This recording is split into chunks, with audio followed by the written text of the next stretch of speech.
What's up, everybody? This is Matt Taylor here. It's the first time joining us. I'm a teacher at Southwest Lawrence Elementary School in Rents, Georgia. I teach 5th grade math and science, but this is our second lesson. Yesterday we learned about quadrilaterals and geometry in that hierarchy. Today we're going to dive into actually triangles, another type of polygon I'm going to talk about today, and how to classify those. One thing I forgot yesterday is we were talking, I completely forgot our daily five we say every day in our classroom, and I tell my students I am so sorry. One of them called me out on it. And they are these 5 sentences behind me. So what we're going to do is we're going to kind of say those together. It gives you a little, confidence boost, if you will. So we're going to repeat those after me. Number 1, I am amazing. Number 2, I can do anything. Number 3, positivity is a choice. Number 4, I can celebrate my individuality. And number 5, I am prepared to succeed. And I hope tonight that's what we're prepared for. Now, if you'll bear with me, I'm trying to slideshow this tonight. So it's going to be a little bit different than last night. But last night we talked about quadrilaterals and how to classify those based on their attributes. And again, attributes was more or less a characteristic of them. So tonight, again, we're diving into another polygon, which is actually triangles. And so I'm going to talk to you tonight about how to actually classify those as well. Now, last night, if you're going to recap, we talked about all kinds of different polygons and the version of quadrilaterals with a hierarchy we discussed. We had a quadrilateral at the top, then a trapezoid, then parallelogram. Then we had a rectangle, a rhombus, and a square, and then a kite over here by itself. And we talked about how they can be classified based on their attributes of angles, but also their sides. And tonight you'll see that triangles are the same way. But before I do that, I want to show you something. So last time I kind of ended with a question for you. Now I have flash paper in my hand, and you kind of wondered, what happened to that flash paper? So in other words, when it started to burn, nothing really happened. I'm going to demonstrate for you again. But I want you to look at what happens and realize there's a chemical change taking place, but it's different than normal burning paper. So I light this on fire, you'll see that the actual paper slowly goes away until there's nothing left. Now what happened? So that's something we want to ask about tonight. So that's part of our kind of opening. What kind of paper did you see and where did it go? All right, so the answer to that is this. That flash paper is actually nitrate cellulose. And what happened was, rather than a normal paper burning into ash and creating smoke, nitrate cellulose actually evaporated. So really what you see is nothing because it's disappeared. Many magicians use it. You have to use it under close adult supervision, kids, but it's something very fun to use and very creative to see a chemical change take place right before your eyes. So a flame that we saw is a result of a chemical change. That's also another 5th grade science standard as well. So going back to my math board here, you'll see my son, who's 3 years old, he actually left us some polygons at the bottom. We talked about last time how there are regular and irregular polygons. Well, these are definitely irregular, as you can see, but some of them are not polygons. We also talked about how you have to close the polygon itself and have at least 3 sides. So tonight, speaking of those 3 sides, I'm going to jump right into triangles. So that's our learning target tonight, is how to classify triangles based on 2 attributes: their sides, the measure of their side lengths, as well as the measure of their angles. So let's dive right in. So when you classify triangles, what we have are actually 6 different types. Now, you see up here on the board. Now, the top is based on side lengths. I'm sorry it's a little fuzzy, but I'm going to read it for you. Now, when I talk about side lengths, you see the equilateral right here. If you look at these 2 lines, I'm going to draw them a little easier so you can see them. But there are 2 lines that represent each side length. And last time we talked about the word congruent. And congruent means same or equal. Well, with these 3, every angle and every side is the same. When you see that, that's referred to as an equilateral triangle. An equilateral, since all the sides are the same, the angles are the same as well. So if you notice the side length here, the opposite angle is congruent to this angle as well. So again, opposite angles and opposite sides. So this angle, and this angle are all the exact same length and that exact same measure of an angle. The side lengths are also the same. So let me break that down a little more. So every time you add up angles within a triangle, they add up to 180 degrees. Which is different from a quadrilateral. Remember last night we discussed a quadrilateral having 4 sides adds up to be 360 degrees.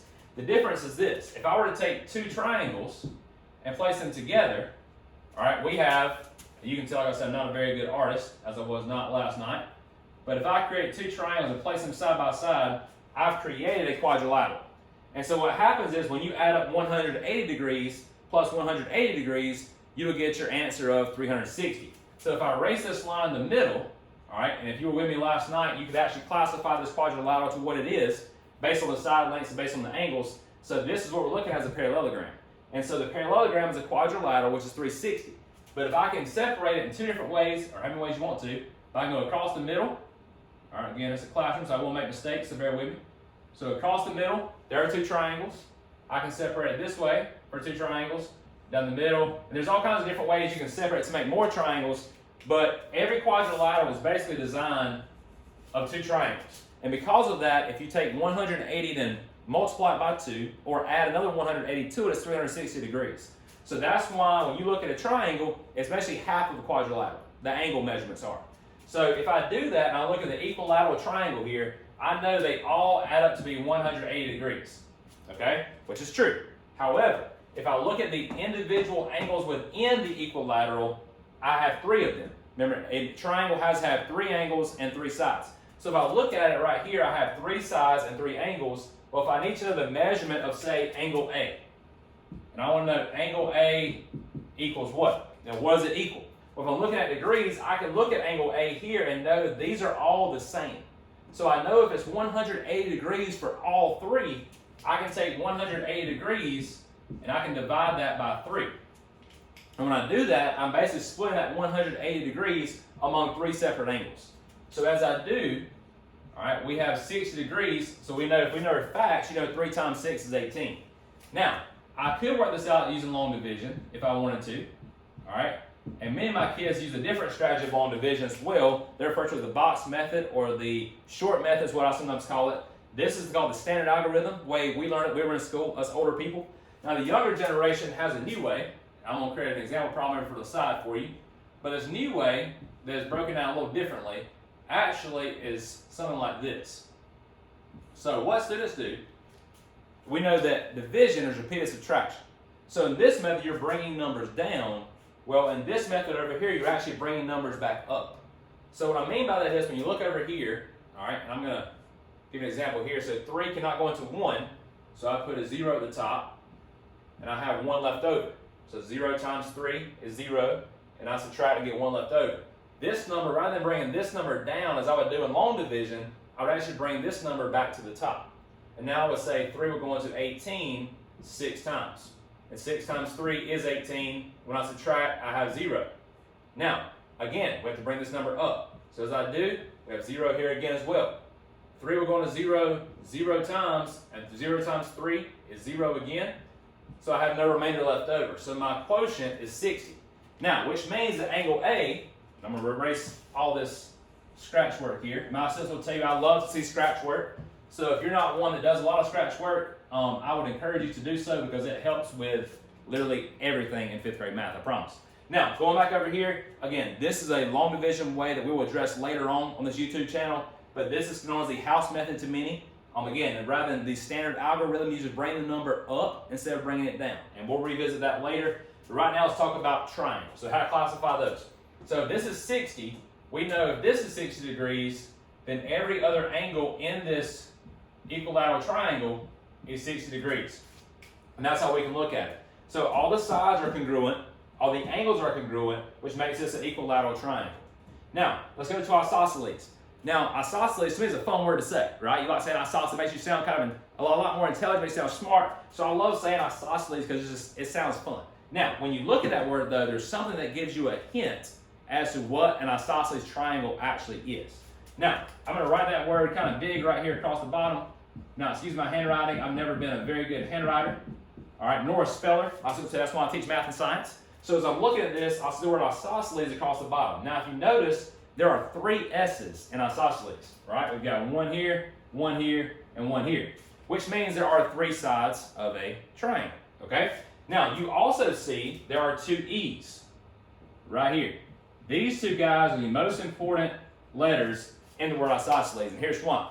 Because in isosceles triangle, there are 2 equal or congruent sides, okay? So there are 3 sides, 1, 2, 3, 3 S's in a triangle, but you also look at an isosceles triangle, you're looking at these 2 side lengths being the same, or equal, or the word congruent. Remember, that's an important word there for 5th grade. So since they are congruent, these 2 meaning equal, there are 2 equal sides. Now, when I'm looking at these 2 equal sides, if I have 2 equal sides, I also have 2 congruent angles with those sides. So if I'm looking at those, I can know that the opposite angles are the same, okay? So this angle and this angle will be the same because they're opposite of these 2 lines, okay? Now, if I go to the very top, this angle is not going to be the same. Because if it were the same, all right, I would no longer have an isosceles triangle, I would have an equilateral triangle. And that's going to be a little bit different, right? That's how you classify that. Now, so isosceles, remember our two E's for two equal sides, then we have three S's for our three sides, all right, for a triangle. Now, let's move on to scalene. And scalene, bless his heart, he kind of sticks out a little bit different than everyone else because none of his sides are the same length. So if you ever see a triangle that looks kind of funny, normally that's a scalene triangle because it normally will have an obtuse angle somewhere in the middle. So remember, the word obtuse goes back to 4th grade. All right, so we got obtuse, and we got the word acute. And my students today were actually running some Google Classroom assignments. We're looking at obtuse and acute angles as well as right angles. Now, obtuse we know is, help me out, should greater than 90. So greater than 90 would be 90 degrees. All right, we have 90 degrees as well here. Now, so since obtuse is greater, acute would be less. Now, those are called inequality symbols. So when I look at inequality symbols, I tell my students that I'm looking at greater than, basically eats a larger number, right? So greater than, obtuse are greater than 90, where acute are less than 90. So when you're reading, some students have trouble reading inequality symbols. And remember, if you're reading a text, like if I say here it says length of all sides are different, I don't read it as different are sides all of length. It doesn't sound right. So when you look at the inequality symbols, you read from left to right. Just like inequality symbols, you read from left to right. So if the smaller side is first, you read it as less than. If the greater side comes first, going from left to right, it's greater than. So greater than 90, less than 90. All right? So that's how you read the inequality symbols and how you use them appropriately. Now, so look at this angle here. We know this angle right here is obtuse. Obtuse means it's greater than 90. Now, these other two angles have to be acute because remember, all the angles of a triangle add up to be 180 degrees. Now, because every side is different, every angle is different. So I would have a different angle here, a different angle here, and a different angle here. So every single angle is different and every side length is different. That's what makes a scalene so much different than all the other triangles together. All right? So that was based on side lengths. All right? I also referred to it based on angles. So as we talked about the top, you should be able to the bottom by yourself. All right? But I'm going to give you about 1 minute, all right, to kind of look at it and think what you can while I erase the top, and I'm going to kind of review the bottom with you. So for 1 minute, just try to look at the bottom and trying to figure out, look at the side lengths, look at the angles, and see how you can classify those. I know they have the names on them, I understand that, but I want you to look at remembering the components we just talked about as you look at them. All right, so remember.